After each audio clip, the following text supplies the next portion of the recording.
नम... नमस्कार, स्वागत है आप सभी का इंडिया वॉइस में। मैं हूं आपके साथ सुनील चौहान।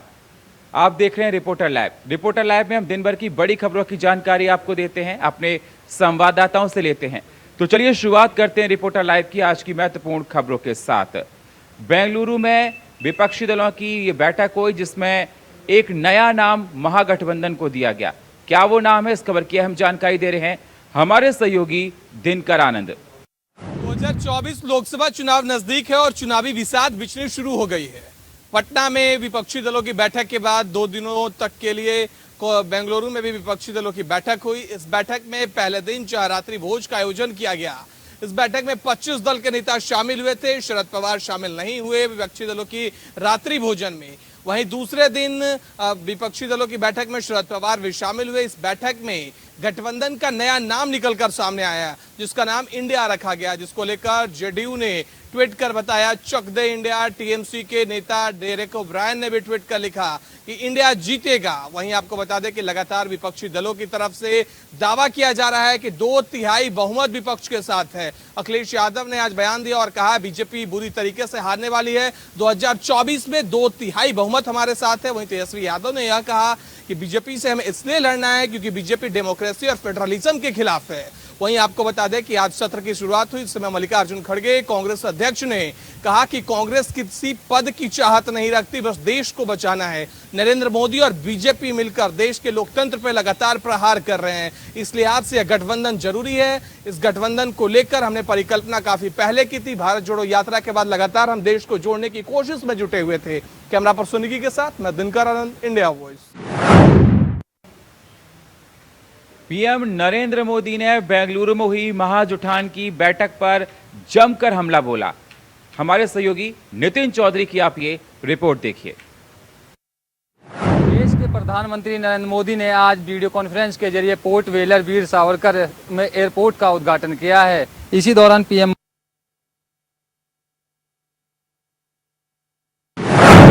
प्रधानमंत्री नरेंद्र मोदी ने आज वीडियो कॉन्फ्रेंस के जरिए पोर्ट वेलर वीर सावरकर में एयरपोर्ट का उद्घाटन किया है। इसी दौरान पीएम मोदी ने विपक्ष एकता को लेकर भी तंज कसा है और कहा है कि एक चेहरे पर कई चेहरे लगा लेते हैं लोग, उन्हें कहां से सब लोग अपने कुनबे को बचाने के लिए इकट्ठा हो रहे हैं। पीएम मोदी ने एयरपोर्ट के उद्घाटन करके कहा है कि ज़्यादा फ्लाइट्स और ज़्यादा पर्यटक आने की सीधा मतलब है कि ज़्यादा से ज़्यादा रोजगार। उन्हें कहाँ की पोर्ट वेलर की इस नई टर्मिनल बिल्डिंग से राज्य में ईजी ऑफ ट्रेवल बढ़ेगा। उन्होंने कहा है कि इससे ईजी ऑफ बिजनेस बढ़ेगा और कनेक्टिविटी बढ़ेगी। इसके अलावा पीएम मोदी ने विपक्ष एकता को लेकर बेंगलुरु में हुई मीटिंग पर तंज कसा है। उन्होंने विपक्ष पर तंज कसते हुए कहा है कि विपक्ष दल सिर्फ उन कामों को प्राथमिकता देता है जिसमें इनका भला हो और इनके परिवार का भला हो। पीएम ने कहा है कि इसके यह नतीजा हुआ है कि हमारे आदिवासी क्षेत्र और द्वीपों की जनता विकास वंचित रही है और विकास के लिए तरसती रही है। पीएम मोदी ने कांग्रेस को निशाने पर लेते हुए कहा है कि कुछ दलों के स्वार्थ भरी राजनीति के कारण विकास का लाभ देश के दूर दूर दराज वाले इलाकों तक पहुंचा नहीं है। 2018 में तिरंगा फहराया, जहां मेरा सौभाग्य है कि वर्ष 2018 में मैंने अंडमान में उसी स्थान पर तिरंगा लहराया जहां नेताजी सुभाष चंद्र बोस ने झंडा फहराया था। यह हमारी ही सरकार है जिसने रॉयस आइलैंड को नेताजी सुभाष का नाम दिया है। यह हमारी यह सरकार है जिसने हेविल और नील आइलैंड को स्वराज और शहीद आइलैंड का नाम दिया है। पीएम ने कहा है कि आज़ादी को 75 साल में हमारा भारत कहीं से कहीं पहुंच सकता था। उन्होंने बताया कि हमारे भारतीय समर्थन कभी भी कोई कमी नहीं रही है, लेकिन सामान्य भारतीय इस समर्थन का भ्रष्टाचारी और परिवारवाद पार्टियों से अन्याय किया है। पीएम ने कहा है कि आज देश को लोग 2024 चुनाव में फिर एक बार हमारी सरकार वापस लाने का मन हो चुका है। जहां देश के प्रधानमंत्री नरेंद्र मोदी ने वीडियो कॉन्फ्रेंस के जरिए आज एक एयरपोर्ट का उद्घाटन किया था, तो वहीं साथ साथ बेंगलुरु में जो हो रही थी विपक्षा एकता दल की जो मीटिंग थी उस मीटिंग पे भी निशाना साधा है। उन्होंने कहा है कि जिस तरीके से पार्टी जो है भाईचारा और परिवारवाद का जो है अपना काम करना चाहती है, लेकिन उसके बाद 2024 को लेकर भी प्रधानमंत्री नरेंद्र मोदी ने साफ तौर पर कहा है कि एक बार फिर से जनता भारतीय जनता पार्टी को बनाना चाहती है। कैमरामैन निक्की के साथ मैं नितिन चौधरी, इंडिया वॉइस, दिल्ली। बेंगलुरु में विपक्षी दल की हुई बैठक पर एनडीए गुट आक्रामक हो गया है। हमारी सहयोगी स्वीटी दीक्षित की आप ये रिपोर्ट देखिए।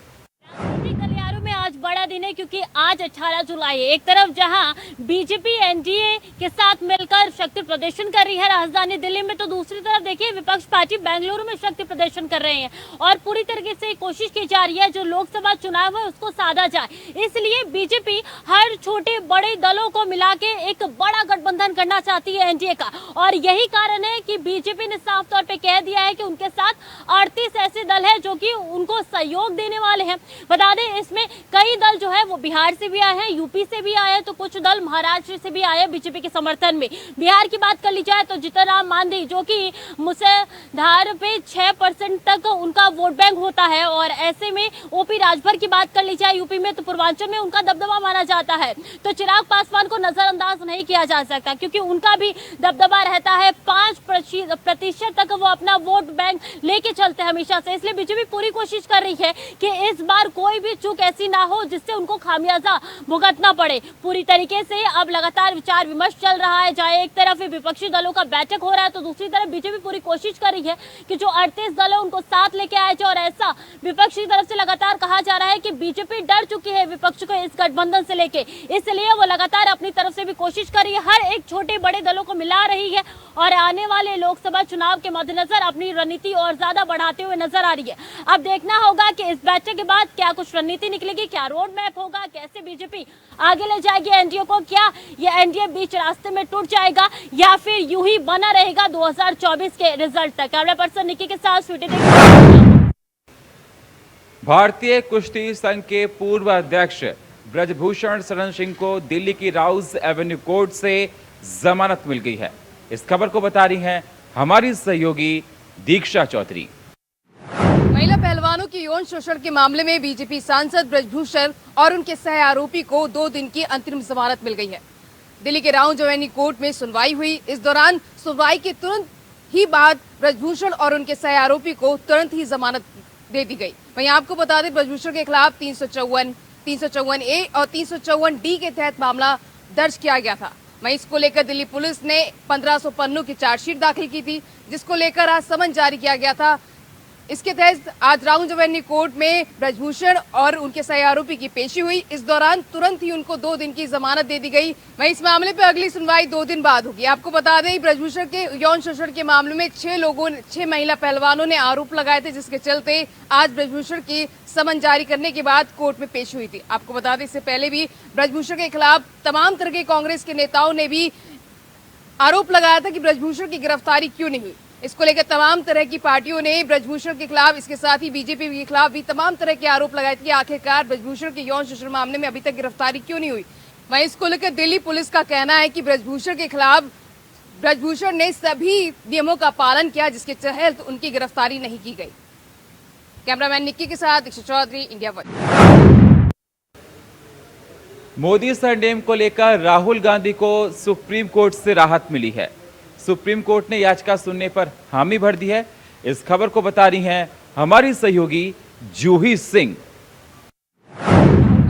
मोदी सरनेम को लेकर दिए गए बयान के बाद से जो है कई बार उनको लेकर सियासत लगातार गरमाई रही और एक बार फिर से राहुल गांधी ने जो सुप्रीम कोर्ट में इस पर सुनाई गई सजा को लेकर याचिका दाखिल की है, जिसे सुप्रीम कोर्ट ने स्वीकार कर लिया है और अब इस पर जो है सुनवाई की तारीख जो है 21 जुलाई तय की गई है और तब जाकर जो है राहुल गांधी के इस मामले पर सुनवाई की जाएगी। आपको बता दें इससे पहले भी गुजरात के एक फैसले को लेकर राहुल गांधी ने सुप्रीम कोर्ट में जो है याचिका दाखिल की थी। हालांकि तब सुप्रीम कोर्ट ने इस आदेश को गुजरात की एक अदालत के फैसले के खिलाफ हाई कोर्ट का रुख किया था, लेकिन हाई कोर्ट ने राहुल गांधी पर मामले में आपराधिक मानहानि केस जारी रखा। राहुल गांधी ने दोष सिद्धि हटाने और 2 साल की जेल की सजा पर रोक लगाने के लिए अपील की थी। पुनेश मोदी द्वारा आपराधिक शिकायत दर्ज कराने के बाद 23 मार्च को गुजरात की एक मजिस्ट्रेट अदालत ने राहुल गांधी को मोदी उपनाम पर टिप्पणी करने के लिए दोषी ठहराया था। इसके लिए अदालत ने कांग्रेस नेता को 2 साल की कैद की सजा सुनाई।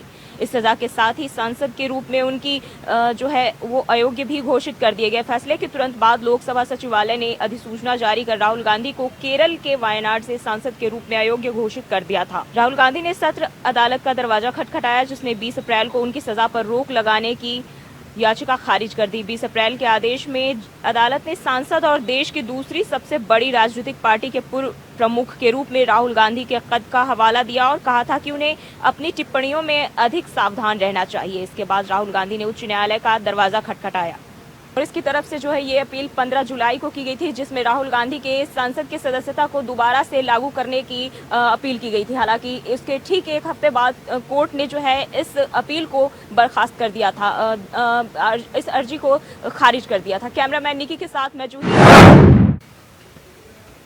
उत्तराखंड के मुख्यमंत्री पुष्कर सिंह धामी ने पूर्व मुख्यमंत्री त्रिवेंद्र सिंह रावत को उनके आवास पर मिले और उनके स्वास्थ्य का हालचाल जाना। इस खबर की अहम जानकारी दे रहे हैं हमारे सहयोगी अभय कैंतुरा। मुख्यमंत्री पुष्कर सिंह धामी आज डिफेंस कॉलोनी स्थित पूर्व मुख्यमंत्री त्रिवेंद्र सिंह रावत के आवास पर पहुंचे थे। पूर्व मुख्यमंत्री त्रिवेंद्र सिंह रावत का स्वास्थ्य हाल समाचार उन्होंने जाना। इस दौरान स्वास्थ्य के साथ साथ राज्य के जो विभिन्न विषय हैं उन विषयों पर भी उनकी बातचीत हुई है। यही आवास है डिफेंस कॉलोनी का पूर्व मुख्यमंत्री त्रिवेंद्र सिंह रावत का, जहां पर मुख्यमंत्री पुष्कर सिंह धामी ने उनसे मुलाकात की। क्योंकि पिछले ये कह सकते हैं कि एक लंबे समय से कुछ एक महीने से लगभग ज़्यादा समय यहाँ पर हो गया है। पूर्व मुख्यमंत्री त्रिवेंद्र सिंह रावत का स्वास्थ्य खराब हुआ था, तब से लेकर अब तक ये कह सकते हैं कि उनके स्वास्थ्य में थोड़ी बहुत सुधार जरूर हुआ है, लेकिन अभी भी डॉक्टरों की जो सलाह है उन्हें आराम करने के लिए दी गई है और उसी स्वास्थ्य को जानने के लिए यहाँ पर मुख्यमंत्री पुष्कर सिंह धामी पहुँचे थे। इस दौरान ये कह सकते हैं कि राज्य के विभिन्न विषयों पर भी बातचीत हुई है। मीडिया पर कुछ भी कहने से इस समय मुख्यमंत्री की तरफ से मना कर दिया गया है। पूर्व मुख्यमंत्री त्रिवेंद्र सिंह रावत का स्वास्थ्य खराब है, तो इस समय मीडिया से ऐसे भी नहीं बोल पा रहे हैं, लेकिन मुख्यमंत्री की तरफ से भी मना कर दिया गया है। और राज्य में जिस प्रकार से आपदा आई है उस आपदा को लेकर भी बातचीत यहाँ पर हुई है। पूर्व मुख्यमंत्री और मुख्यमंत्री के बीच में बातचीत हुई है कि किस प्रकार से इस राज्य की जनता को राहत पहुँचाई जा सकती है, कैसे राहत बचाव काम तेज किए जा सकते हैं। ये समझा जा सकता है कि अनुभव जो रहे उन अनुभवों का लाभ लेने के, उन अनुभव साझा करने की बात यहाँ पर हुई है, ताकि उत्तराखंड राज्य में इस आपदा को बचाया जा सके। कैमरामैन सुनील साथ अभय कैंतुरा, इंडिया वॉइस, देहरादून। अलीगढ़ में प्रेमिका से मिलने आया युवक को भारी पड़ गया। इस खबर की अहम जानकारी दे रहे हैं हमारे सहयोगी प्रदीप पुंडीर। अलीगढ़ में अधेड़ उम्र के प्रेमी को अपनी प्रेमिका से मिलना काफ़ी भारी पड़ गया।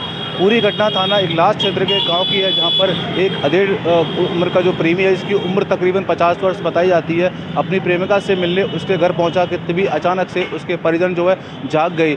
प्रेमी ने मार से बचने के लिए जो बच्चे थे प्रेमिका के, उनको एक कमरे के अंदर बंधक बना लिया और मांग की कि वो उसको जाने का सेफ पैसेज दिया जाएगा, तभी वह उनके बच्चों को छोड़ेगा। हालांकि इस पूरी घटना से पूरा परिवार जाग गया और लोगों ने उसकी जमकर धुनाई कर दी। धुनाई से बचने के बाद में किसी तरह प्रेमी घर से बाहर तो निकल गया, लेकिन काफ़ी मशक्क़त करनी पड़ी। पुलिस मौके पर पहुंची और जो प्रेमी था उसको पकड़कर थाने ले गई, तब जाकर मामला शांत हुआ। आपको बता दें, पहले भी ये वक्त जो है जेल जा चुका है और अभी हाल फिलहाल में ही जेल से छूट कर आया था और अपनी प्रेमिका से मिलने उसके घर पहुंचा था। इसकी सूचना परिवारजनों को हुई। परिवारजनों ने उसे घेर लिया और जमकर मारपीट की। मारपीट से बचने के लिए प्रेमी जो है एक कमरे के अंदर बंद हो गया था और वहाँ उसने जो महिला के बच्चे हैं उनको भी बंधक बना लिया था। फिलहाल प्रेमी को छोड़ दिया गया है और पुलिस ने मामले की कार्रवाई की जा रही है। मैं प्रदीप पुंडीर, इंडिया वॉइस के लिए, अलीगढ़।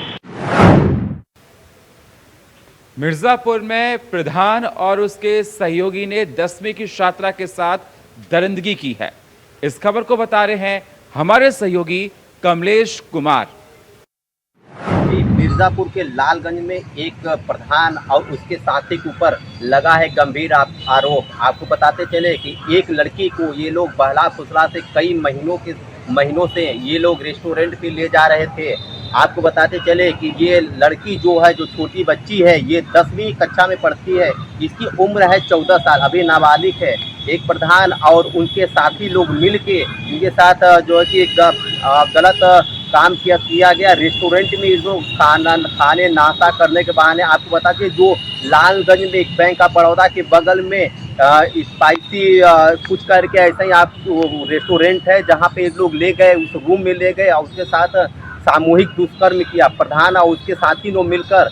और तब ये मामला अभी सामने नहीं हो पाया, लेकिन जब लड़की घर में उल्टी करने लगी तो ये मामला उसके माँ को पता चली कि क्या वो उन्होंने अस्पताल में ले जाया, तो पता चला कि इनके पेट में 10 महीने का बच्चा है। तो परिवार वालों की जो है सब नींद उड़ गई और होश हवास खत्म हो गए कि इस तरह की कैसे हुआ। तो सारी सच्चाई जो थी जो आरोपी थे इनके जो है सबने अपने माँ को बताया और उसके माँ ने तहरीर दी थाने में जाकर कि प्रधान समेत उसके साथी लोग ने हमारे बच्चे के साथ दुष्कर्म किया हुआ है।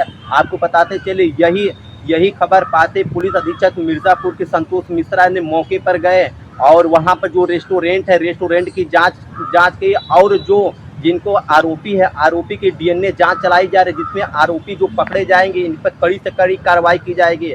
और इनकी मां ने ये भी बताया कि हमको सरकार से गुजारिश है कि कड़ी से कड़ी सजा मिले ताकि जो है कि ये और भी लड़कियां जो रेस्टोरेंट में आती हैं इस तरह से घिनौना काम किसी के साथ न हो। और ये भी उनकी मां ने बताया है कि उनके साथ जो हमारे योगी सरकार से निवेदन उनकी सरकार से गुहार है कि उनके ऊपर भी बुलडोजर चलाया जाए इस तरह से जो घिनौना काम किया है। और उसके मां ने कहा है कि जो है कि इस तरह के लोग ये जो है जो आरोपी है ये लोग रूम में लड़कियों को लाते हैं, देह व्यापार का जो है धंधा कराते हैं। इस तरह का आरोप लगाते हुए पुलिस अधीक्षक ने पहुंचे मौके पर पूरी जांच। पुलिस अधीक्षक ने बोला जल्द से एक कार्रवाई की जाए। डीएनए रिपोर्ट आने के बाद। मिर्जापुर से कमलेश कुमार, इंडिया वॉइस के लिए। महोबा में देर शाम ट्रिपल मर्डर से इलाके में सनसनी फैल गई। इस खबर को बता रहे हैं हमारे सहयोगी शारिक नवाज। उत्तर प्रदेश के महोबा में बीती रात दिल दहलाने वाली घटना सामने आई है, जहां पर एक व्यक्ति के द्वारा दो अपनी बेटियों और पत्नी की पत्थर से कुचलकर नृशंस हत्या कर दी है। हत्या के बाद भारी पुलिस बल मौके पर पहुंचा है, जहां पर आला अधिकारी पुलिस अधीक्षक सीओ के द्वारा मौके पर पहुंचकर जांच की गई और टीमें गठित की गई आरोपी को गिरफ्तार करने के लिए। कुछ ही घंटों के बाद आरोपी को गिरफ्तार कर लिया गया। वहीं इस हत्या से पूरे क्षेत्र में दहशत का माहौल है। यह घटना महोबा जिले के समदनगर मोहल्ले में हुई है। महोबा से शारिक नवाज। आगरा में यमुना का जलस्तर लगातार बढ़ता जा रहा है। जलस्तर बढ़ने से लोगों को तमाम तरह की परेशानियां हर रोज उठानी पड़ रही हैं। हमारे सहयोगी सचिन गुर्जर की आप ये रिपोर्ट देखिए। पहाड़ी क्षेत्रों में लगातार तेज बारिश के चलते यमुना नदी ने अपना रौद्र रूप धारण कर लिया है। आपको बता दें, कई साल पहले बुजुर्ग लोग बताते हैं कि कई साल पहले एक बार ऐसा ही नज़ारा जब आगरा में देखने को मिला था तो लगातार यमुना बड़े तेज रफ्तार में थी। आपको बता दें, आगरा देहात क्षेत्र में यमुना लगातार तेजी में दिखाई दे रही है, अपना रुद्र रूप धारण कर लिया है। प्राचीन मंदिर बटेश्वर धाम, बटेश्वर धाम में जब प्राचीन मंदिर स्थित है वहाँ पर यमुना नदी ने 3 व्यक्तियों सहित एक तूरी के कूप को बहा लिया। आपको बता दें, जब लोगों का सामान बहने लगा लोग बड़ी चिंतित हो गए और कहीं ना कहीं लोगों के अंदर एक भय बना हुआ है यमुना को लेकर। लगातार गोताखोरों ने ये नाव के जरिए गोताखोरों ने कई घंटों की मशक्कत के बाद रेस्क्यू किया। तीनों व्यक्तियों को पानी से बाहर निकाला। आपको बता दें, पूरा मामला आगरा देहात का है, जहां पर यमुना नदी अपनी रौद्र रूप धारण कर लिया है। इंडिया वॉइस के लिए आगरा से सचिन गुर्जर। और फिलहाल रिपोर्टर लाइव में इतना ही। बाकी खबरों के लिए आप बने रहिए इंडिया वॉइस के साथ। तब तक के लिए नमस्कार।